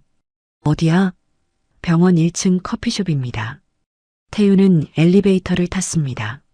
커피숍 구석 자리에 도연이 앉아 있었습니다. 앞에 서류 봉투가 놓여 있었어요. 태유는 건너편에 앉았습니다. 봉투를 봤어요. 손을 뻗었다가 멈췄습니다. 손이 떨렸어요. 사장님, 도연이 조용히 불렀습니다. 태유는 눈을 감았어요. 심호흡을 했습니다. 그리고 봉투를 집어들었어요. 천천히 뜯었습니다. 안에서 종이 한 장이 나왔습니다. 검사 결과지였어요. 태윤의 눈이 맨 아래 줄로 향했습니다. 친자 확률 99.99%. 그 숫자를 보는 순간 태윤은 주저앉을 뻔했어요. 의자 팔걸이를 꽉 잡았습니다. 눈을 감았어요. 눈가가 뜨거워졌습니다. 사장님, 도연이 다시 불렀습니다. 태윤은 고개를 저었어요. 한참 동안 아무 말도 하지 못했습니다. 가슴속에서 무언가가 터져 나오는 것 같았어요. 내 아이야. 내 아이였어. 안도감이 밀려왔습니다. 태윤은 결과지를 다시 봤어요. 99.99%. 확실했습니다. 저 중환자실에 있는 아기는 자신의 친아들이었어요. 태윤은 결과지를 조심스럽게 접었습니다. 봉투에 다시 넣었어요. 이거 보관해줘. 안전한 곳에. 도연이 봉투를 받았습니다. 태윤은 자리에서 일어났습니다. 다리에 힘이 들어갔어요. 고생했어. 도연에게 말하고 커피숍을 나왔습니다. 복도를 걸어 엘리베이터로 향했어요. 거울에 비친 자신의 얼굴을 봤습니다. 눈가가 붉어져 있었어요. 신생아 중환자실로 갔습니다. 유리창 너머로 아기를 봤어요. 여전히 보육기 안에 누워 있었습니다. 저 아이는 자신의 아들이었습니다. 확실한 자신의 핏줄이었어요. 태윤은 유리에 손을 댔습니다. 미안해. 작게 중얼거렸습니다. 회복실로 돌아왔습니다. 미나가 침대에 앉아 있었어요. 아기 어때요? 미나가 물었습니다. 태윤은 침대 옆에 섰어요. 조금 나아졌대. 곧 좋아질 거야. 미나는 안도의 한숨을 쉬었습니다. 다행이에요. 태윤은 미나를 내려다봤습니다. 아이가 자신의 친자라는 게 확인된 이상 기다릴 이유가 없었습니다. 잠깐 나갔다 올게. 태윤이 말했습니다. 미나는 고개를 끄덕였어요. 태윤은 회복실을 나왔습니다. 옥상으로 올라갔습니다. 문을 열자 찬바람이 얼굴을 때렸어요. 옥상은 텅 비어 있었습니다. 태윤은 난간에 기댔어요. 서울 시내가 내려다 보였습니다. 12월의 하늘은 회색빛이었어요. 태윤은 핸드폰을 꺼내 오세린에게 전화를 걸었어요. 변호사님, 네, 사장님. 준비해주세요. 태윤의 목소리는 단호했습니다. 언제 진행하시겠습니까? 내일. 미나가 회복실에서 퇴원하기 전에 하시죠. 전화 너머로 짧은 침묵이 흘렀어요. 알겠습니다. 태우는 전화를 끊었습니다. 하늘을 올려다봤어요. 구름이 빠르게 움직이고 있었습니다. 바람이 세게 불었어요. 태윤의 머리카락이 흩날렸습니다. 그는 눈을 감았어요. 내일이면 끝이야. 입술을 깨물었습니다. 가슴속 어딘가가 무너지는 것 같았지만 동시에 단단해지기도 했어요. 다음 날 오전 태윤은 두꺼운 서류 봉투를 들고 회복실로 들어갔습니다. 미나는 침대에 기대 앉아 있었어요. 병원 가운을 입고 있었고 머리는 뒤로 묶여 있었습니다. 어디 다녀오세요? 미나가 물었어요. 태윤은 대답하지 않았습니다. 침대 옆 테이블에 봉투를 내려놓았어요. 이게 뭐예요? 미나의 목소리가 떨렸습니다. 태윤은 의자에 앉았어요. 미나를 똑바로 바라봤습니다. 열어봐. 미나는 봉투를 집어들었어요. 손이 떨렸습니다. 천천히 봉투를 열었어요. 안에서 서류들이 쏟아져 나왔습니다. 첫 장은 아파트 출입 기록이었습니다. 날짜와 시간이 빼곡히 적혀 있었어요. 미나의 얼굴이 하얗게 질렸습니다. 다음 장을 넘겼어요. 카드 결제 내역이었습니다. 아동병원, 키즈카페, 학용품점. 미나의 손에서 서류가 떨어졌어요. 이건 미나가 입술을 달싹했습니다. 말이 나오지 않았어요. 태윤은 차갑게 말했습니다. 당신 정체가 뭐야? 미나가 고개를 들어 태윤을 봤어요. 눈동자가 흔들렸습니다. 당신은 처음부터 내 인생에 계획적으로 들어온 사람이었어. 모든 게 다 당신 뜻대로 될 줄 알았겠지? 어떻게 당신이 나한테 이럴 수가 있어? 7년. 자그마치 7년이야. 아니지 2년 동안은 그놈 아이 낳으러 해외에 가 있었을 테니까 5년인가? 미나는 고개를 저었습니다. 아니에요. 태윤 씨, 그게 아니에요. 목소리가 갈라졌어요. 태윤은 서류를 하나씩 집어들었습니다. 윤도혁? 당신이 결혼 전부터 함께 살던 사람. 미나의 입술이 파르르 떨렸어요. 채은과 준호. 그 사람 아이들. 설명할 수 있어요. 미나가 침대 시트를 움켜쥐었습니다. 내가 설명할게요. 태윤은 손을 들어 말을 막았어요. 내가 지금까지 기다린 건 당신 때문이 아니야. 목소리가 낮게 깔렸습니다. 내 아이 때문이야. 그 말에 미나의 얼굴에서 핏기가 싹 가셨습니다. 뭐라고요? 정말 얼마나 가슴 졸였는지 몰라. 다행히 내 아이더라고. 정말 많이 참고 참아서 이렇게 조용히 얘기하는 걸 고맙게 생각해. 태윤은 차갑게 웃었어요. 그리고 자리에서 일어났어요. 변호사가 곧 올 거야. 필요한 서류 작성하고 문을 향해 걸어갔습니다. 태윤 씨, 미나가 외쳤어요. 하지만 태윤은 돌아보지 않았습니다. 복도에 나온 태윤은 벽에 기댔습니다. 숨을 깊이 들이마셨어요. 손이 떨렸습니다. 하지만 무너지지 않았어요. 핸드폰이 울렸습니다. 도연이었어요. 사장님, 상황이 생겼습니다. 무슨 일이야? 윤도혁 씨가 움직이고 있습니다. 그날 오후 강동구 아파트에서는 다른 일이 벌어지고 있었습니다. 윤도혁은 거실 소파에 앉아 핸드폰을 들여다보고 있었어요. 발신자가 누군지 알 수 없는 문자였습니다. 서민아의 남편이 모든 걸 알게 됐다. 준호가 정말 너의 아들이라 생각하는가? 도혁의 손이 떨렸어요. 채은아, 준호야. 도혁이 아이들을 불렀습니다. 채은이 방에서 나왔어요. 왜요? 도혁은 채은을 봤습니다. 엄마, 언제 온다고 했지? 모르는데. 요즘 자주 안 오잖아요. 도혁은 핸드폰을 꺼냈습니다. 미나에게 전화를 걸었어요. 연결음이 길게 울렸습니다. 받지 않았어요. 다시 걸었어요. 또 받지 않았습니다. 도혁은 문자를 보냈어요. 지금 당장 전화해. 안 그러면 나도 가만 안 있어. 1시간 뒤 미나에게서 전화가 왔습니다. 여보세요. 미나의 목소리는 떨리고 있었어요. 무슨 일이야? 도혁이 소리쳤습니다. 당신 남편이 다 알게 됐다며? 이게 무슨 일이야?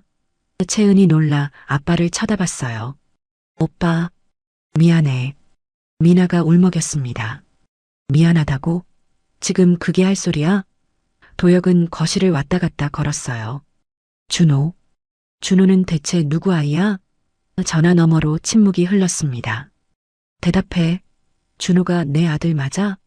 당연하지. 그럼 누구 아이야? 그럼 나한테 온 이 문자는 뭐야? 네 남편이 모든 걸 알게 됐고 준호가 내 아들일 거라 생각하냐는데. 미나는 아무런 대답도 하지 않았습니다. 왜 말이 없어? 도혁은 핸드폰을 벽에 집어던질 뻔했어요. 검사해. 지금 당장 친자 확인 검사해.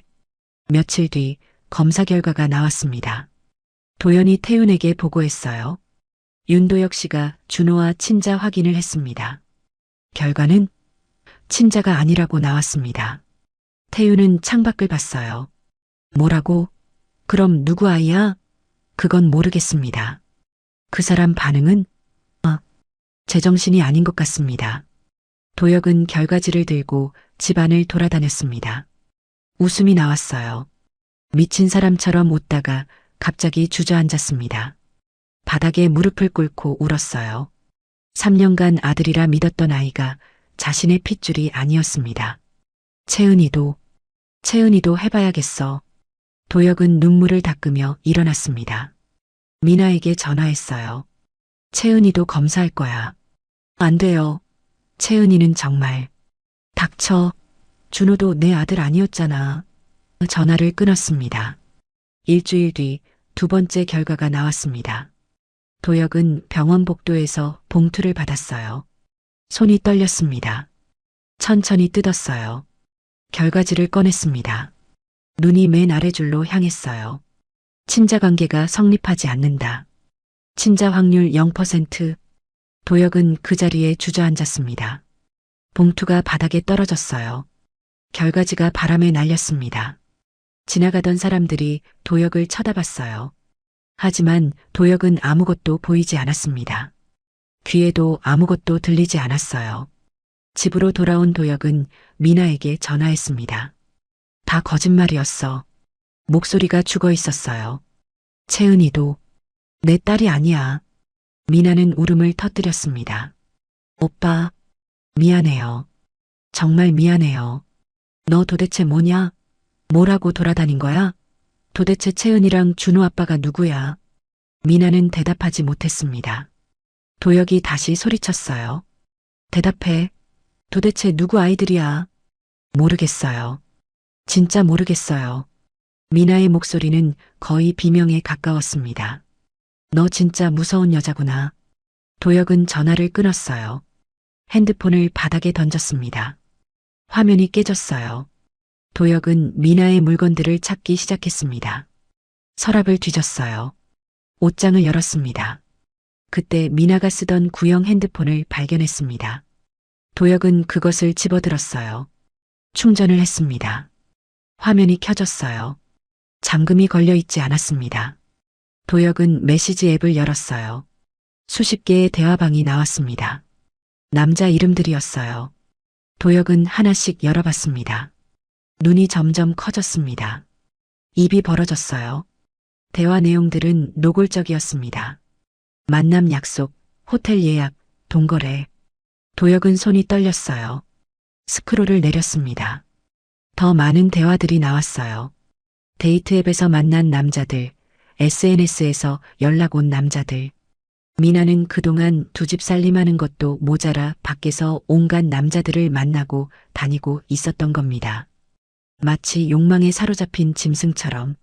이게 뭐야? 도혁의 목소리가 떨렸습니다. 계속 스크롤을 내렸어요. 사진들도 있었습니다. 미나가 다른 남자들과 찍은 사진들. 호텔방에서 찍은 사진들.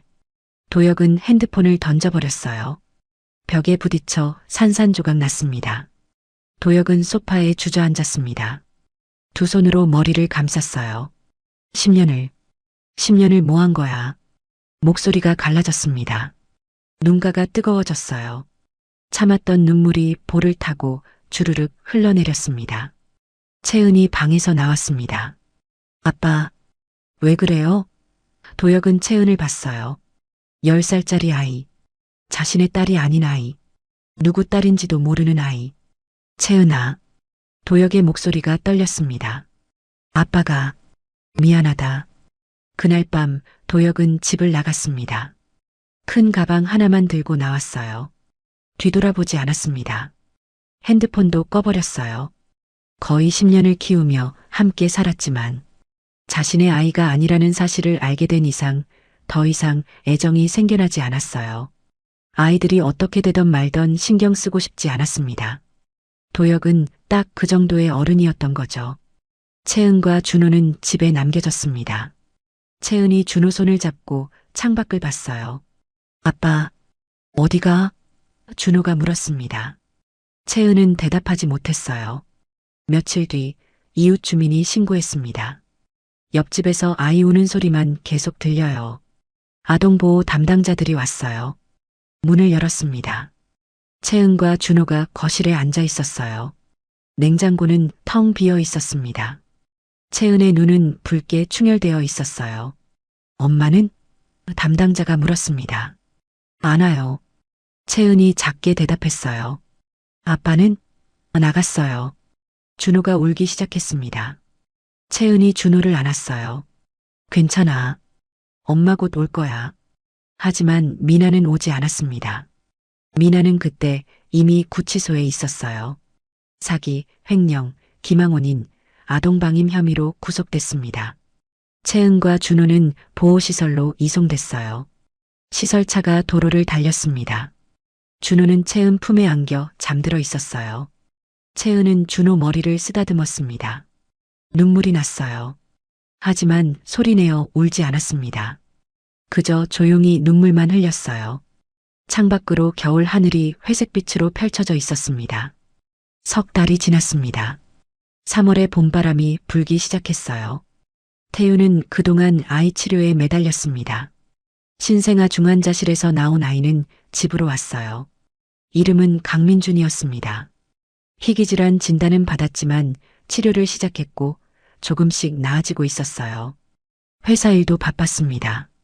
신규 리조트 프로젝트가 마무리 단계였어요. 임원회의, 투자자, 미팅, 현장 점검. 태유는 정신없이 움직였습니다. 바쁘게 지내는 게 차라리 나았어요. 생각할 시간이 없었으니까요. 미나에 대해선 일부러 생각하지 않으려 했습니다. 구속 소식을 들었고 재판이 진행 중이라는 것도 알고 있었어요. 하지만 직접 찾아갈 생각은 없었습니다. 끝난 일이었으니까요. 그런데 어느 날 밤 태유는 문득 생각했습니다. 끝을 내야겠다. 복수도 아니고 분노를 쏟아내려는 것도 아니었어요.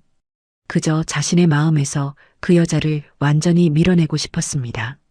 정리하고 싶었어요. 다음 날 아침 태유는 교도소에 면회 신청을 했습니다. 승인이 났어요. 면회일은 토요일 오후 2시였습니다. 태유는 달력에 표시했어요. 빨간 펜으로 동그라미를 쳤습니다. 토요일이 왔습니다. 태유는 검은색 정장을 입었어요. 넥타이를 맸습니다. 거울을 봤어요. 석 달 전보다 야윈 얼굴이었습니다. 눈 밑 다크서클은 여전했어요. 하지만 눈빛은 예전보다 단단해져 있었습니다. 교도소까지는 차로 1시간 반이 걸렸습니다. 외곽 지역이었어요. 태유는 차 문을 열고 내렸습니다. 면회 신청서를 작성했습니다. 몇 분 뒤 면회실로 향했습니다. 안에는 투명한 아크릴 칸막이가 있었어요. 의자가 양쪽에 하나씩 놓여 있었습니다. 태유는 한쪽 의자에 앉았어요. 손을 무릎 위에 올려놓았습니다. 심장이 빠르게 뛰었어요. 잠시 뒤 반대편 문이 열렸습니다. 교도관이 먼저 들어왔어요. 그 뒤로 미나가 들어왔습니다. 태유는 숨을 멈췄어요. 미나는 완전히 다른 사람이 되어 있었습니다. 윤기나던 머리는 푸석하게 말라 있었어요. 단정하게 올라가던 입꼬리는 힘없이 내려앉아 있었습니다. 뺨은 움푹 들어가 있었고 눈 밑에는 짙은 다크서클이 내려앉아 있었어요. 회색 수의를 입고 있었습니다. 미나는 의자에 앉았습니다. 태윤을 봤어요. 눈동자가 떨렸습니다. 입술을 달싹였지만 말이 나오지 않는 것 같았어요. 태윤도 말을 하지 못했습니다. 그저 칸막이 넘어 미나를 바라볼 뿐이었어요. 몇 분간 침묵이 흘렀습니다. 면회실 안은 조용했어요. 환풍기 돌아가는 소리만 희미하게 들렸습니다. 미나가 먼저 입을 열었어요. 와줘서 고마워요. 목소리는 갈라져 있었습니다. 태윤은 대답하지 않았습니다. 미나는 칸막이에 손을 댔어요. 민준이는 어때요? 태윤의 턱이 굳었습니다. 괜찮아. 치료 잘 받고 있어. 짧게 대답했어요. 미나의 눈가가 붉어졌습니다. 다행이에요.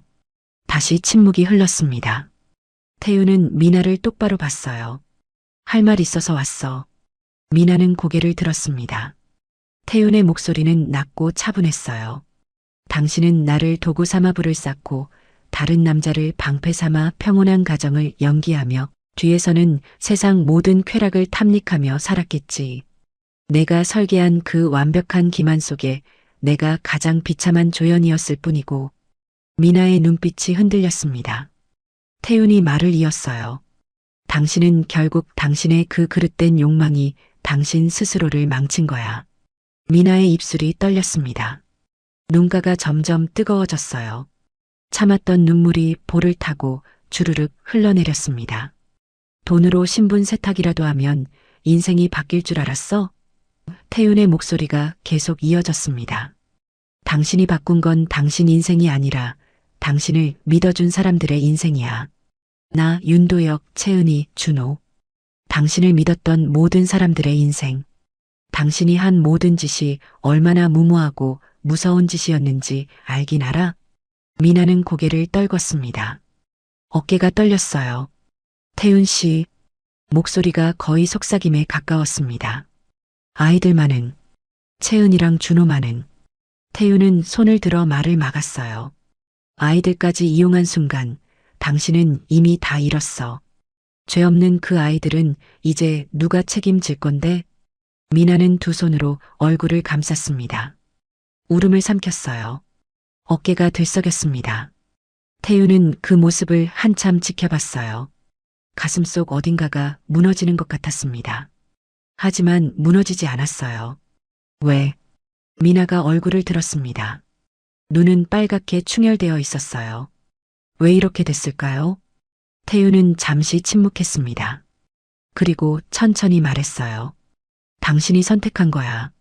당신의 비천하고 문란했던 사생활과 욕심이. 미나는 울음을 터뜨렸습니다. 소리내어 울었어요. 교도관이 잠깐 쳐다봤습니다. 미나는 칸막이에 이마를 댔어요. 가난이 싫었어요.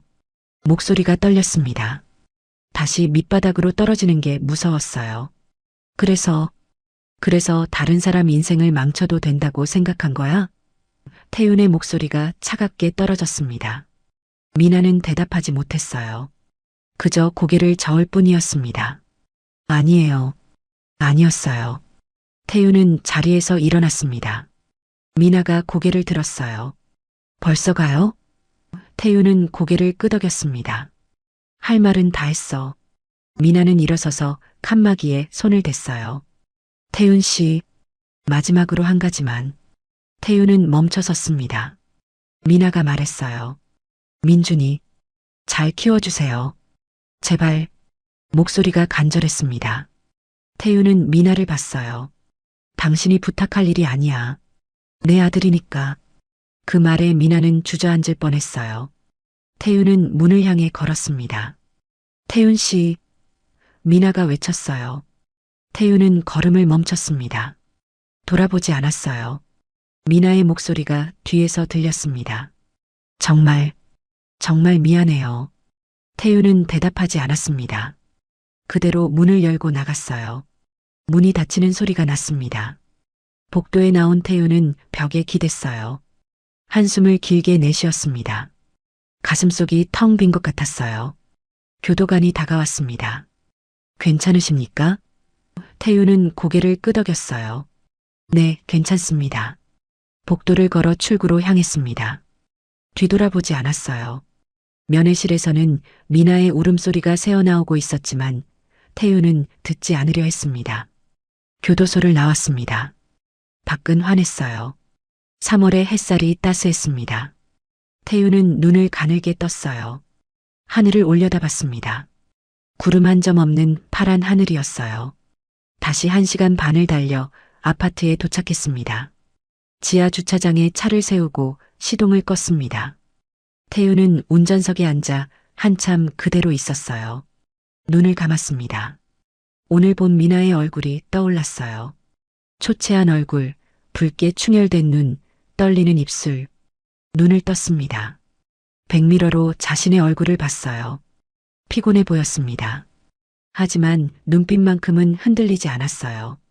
집 안으로 들어서자 거실에서 육아 도우미가 민준이를 안고 있었어요. 왔어요? 도우미가 웃으며 말했습니다. 태우는 고개를 끄덕이며 다가갔어요. 민준이를 안았습니다. 아이는 태윤을 보고 웃었습니다. 작은 손을 뻗어 태윤 얼굴을 만졌어요. 태윤은 아이를 꽉 안았습니다. 눈가가 뜨거워졌어요. 하지만 참았습니다. 그저 아이를 안고 창가로 갔어요. 창밖으로 서울 시내가 보였습니다. 해가 지고 있었어요. 빌딩 사이로 붉은 석양이 내려앉고 있었습니다. 태윤은 아이를 안은 채 그 풍경을 바라봤어요. 민준아. 작게 중얼거렸습니다. 아빠가 잘 키울게. 아이는 태윤 품에서 스르륵 잠들었습니다. 고른 숨소리가 들렸어요. 도시의 불빛들이 하나둘 켜지기 시작했습니다.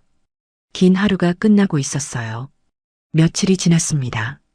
태윤은 회사 집무실에서 서류를 보고 있었어요. 신규 프로젝트 계약서였습니다. 그런데 집중이 되지 않았어요.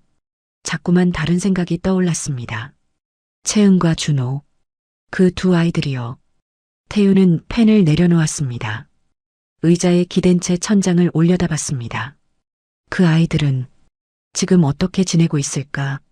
미나도 없고 윤도혁도 사라졌어요. 아이들에게는 아무도 남지 않았습니다. 핸드폰을 꺼내 도연에게 전화를 걸었어요. 윤채은, 윤준호. 그 아이들 지금 어디 있는지 알아봐줘. 알겠습니다. 도연은 묻지 않았어요. 태윤이 왜 그런지 이미 알고 있는 것 같았습니다. 다음 날 오후 도연이 정보를 가져왔습니다. 땡땡 아동복지재단에 있습니다. 경기도 땡땡시에 있는 시설이고요. 태윤은 주소를 받아 적었어요. 도연은 고개를 끄덕이고 나갔습니다. 토요일 아침이었습니다. 태윤은 평소와 다른 옷을 입었어요. 정장이 아니라 편한 셔츠와 청바지였습니다. 거울을 봤어요. 낯선 모습이었습니다. 하지만 오늘은 이게 맞았어요. 차를 몰고 경기도로 향했습니다. 내비게이션이 안내했어요. 1시간쯤 걸렸습니다. 도시를 벗어나자 풍경이 달라졌어요. 논밭이 펼쳐져 있었고 아파트 대신 낮은 주택들이 보였습니다. 재단 건물이 나타났습니다. 3층짜리 건물이었어요. 흰색 페인트가 칠해져 있었고 앞마당에는 작은 운동장이 있었습니다. 태윤은 입구 앞 주차장에 차를 세웠어요. 차에서 내렸습니다. 운동장 쪽을 봤어요. 아이들이 뛰어놀고 있었습니다. 축구를 하는 아이들, 그네를 타는 아이들, 벤치에 앉아 이야기하는 아이들. 봄 햇살 아래서 아이들은 웃고 있었어요. 태윤은 그 모습을 한참 지켜봤습니다. 아이들 사이로 채은이 보였어요. 벤치에 혼자 앉아 있었습니다. 무릎을 꼭 끌어안고 있었어요. 표정은 굳어 있었습니다. 다른 아이들처럼 웃지 않았어요. 잠시 후 작은 아이가 채은에게 다가갔습니다. 준호였어요.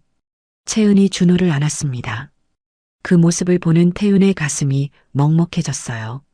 재단 건물 안으로 들어갔습니다. 접수대가 있었어요. 직원이 웃으며 맞았습니다. 어떻게 오셨어요? 원장님 계십니까? 네, 계십니다. 누구시라고 전해드릴까요? 태윤은 명함을 꺼냈어요. 직원이 명함을 보고 눈이 커졌습니다. 잠시 후 원장실로 안내됐습니다. 50대쯤 되어 보이는 여성이 일어서서 맞았어요. 강태윤 사장님이시죠?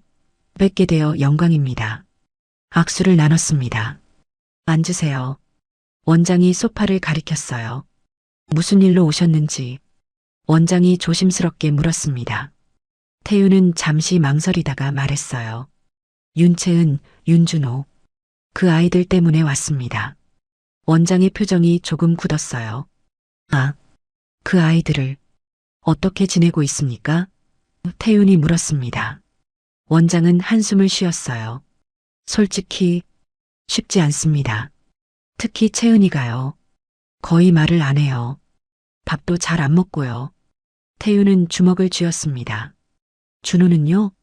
준호는 아직 어려서 상황을 잘 모르는 것 같습니다. 그래도 언니만 찾아요.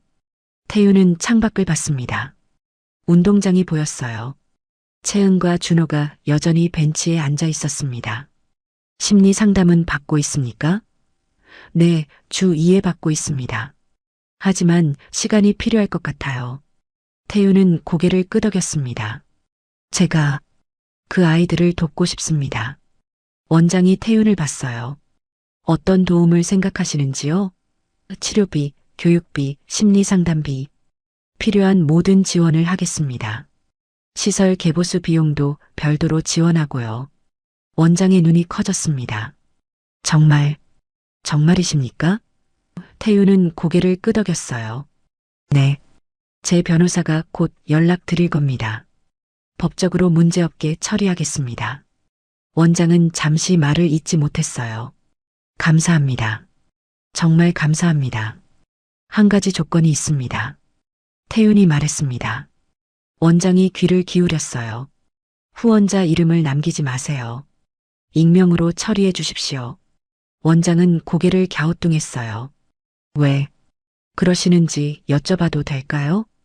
태윤은 다시 창밖을 봤습니다. 채은이 준호와 함께 일어서고 있었어요. 손을 잡고 건물 쪽으로 걸어오고 있었습니다. 저 아이들이 태윤의 목소리가 낮아졌습니다.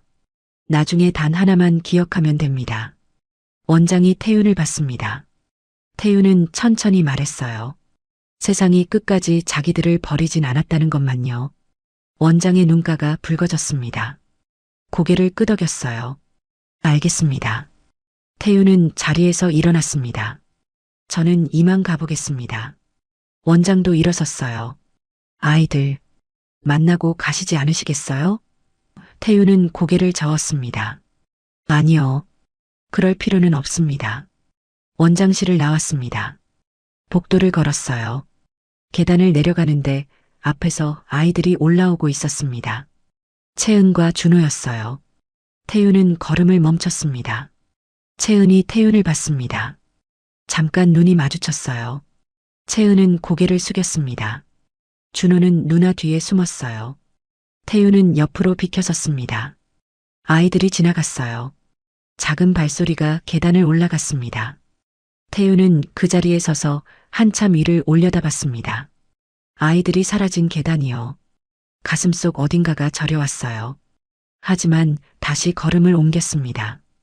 1층으로 내려갔어요. 건물을 나왔습니다. 주차장으로 향했어요. 차에 오르기 전 한 번 더 뒤를 돌아봤습니다. 재단 건물이 봄 햇살을 받아 하얗게 빛나고 있었어요. 2층 창문에서 누군가 내려다보고 있었습니다. 채은이었어요. 태윤과 채은의 눈이 다시 마주쳤습니다. 채은은 움직이지 않았어요. 그저 창가에 서서 태윤을 바라봤습니다. 태윤은 천천히 고개를 숙였어요. 인사였습니다. 채은도 작게 고개를 숙였어요. 태윤은 차에 올랐습니다. 시동을 걸었어요. 백미러로 건물을 봤습니다. 채은은 여전히 창가에 서 있었어요. 태윤은 기어를 넣었습니다. 햇살이 앞유리를 비췄어요.